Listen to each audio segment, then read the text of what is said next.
the Olympico Atahualpa Stadium, and there you see it. Ecuador starting the day just on the outside looking in. Tied on points, losing on differential to Uruguay, taking on an Argentina squad that licked a few wounds with a narrow win against Colombia.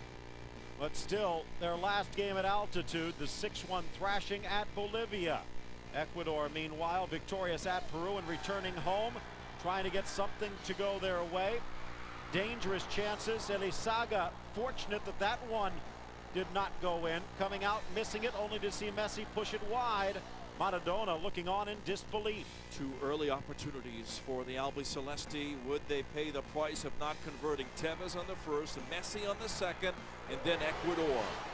True to their form, Phil. Early pressure at home. Firing away that time. Caicedo. But Argentina would have space in the attacking third. Well, a big play by the goalkeeper, Elizaga.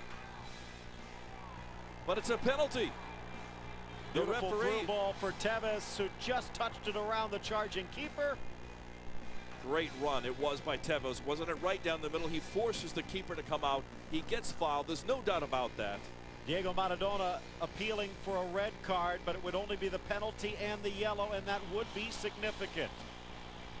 Because on the ensuing penalty, a weak effort, Elizaga parries it wide.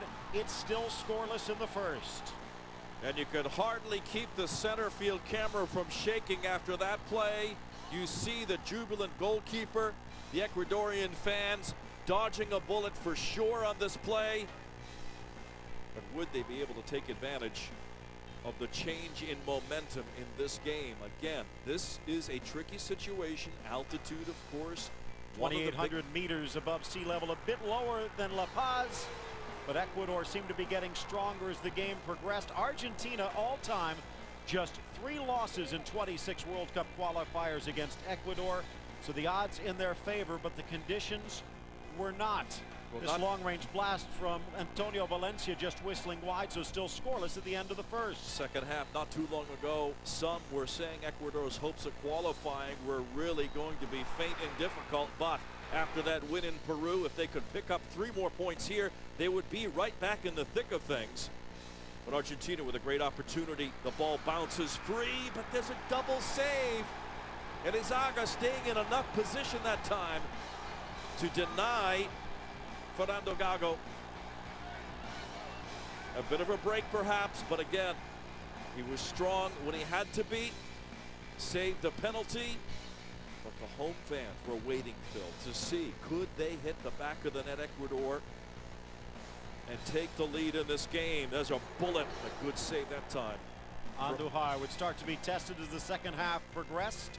No Di Michelis, no Heinzes, somewhat of a makeshift Argentine defense, and it pays the price here. The outlet pass in the back, a quick counter, and the blast into the upper corner. Walter Ayoví. We mentioned the altitude, but that was great technique by Ayoví. His 5th goal for Ecuador, 42nd appearance for his country. Watch the ball fly.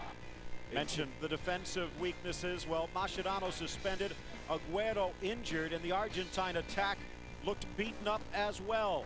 Ecuador just seemed to thrive as the half wound towards a close, including this fortunate bounce that was turned into a gem by Pablo Palacios. You could hear the roar all around the Andes, especially atop the mountains in Quito. Palacios doubles the margin.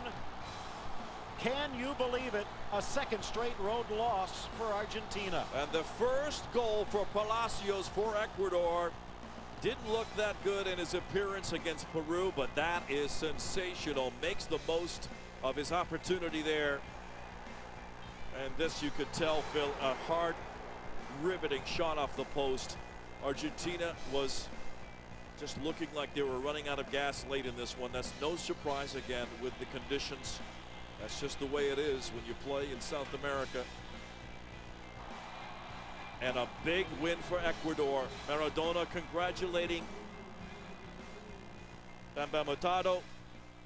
6 points in the 2 qualifiers.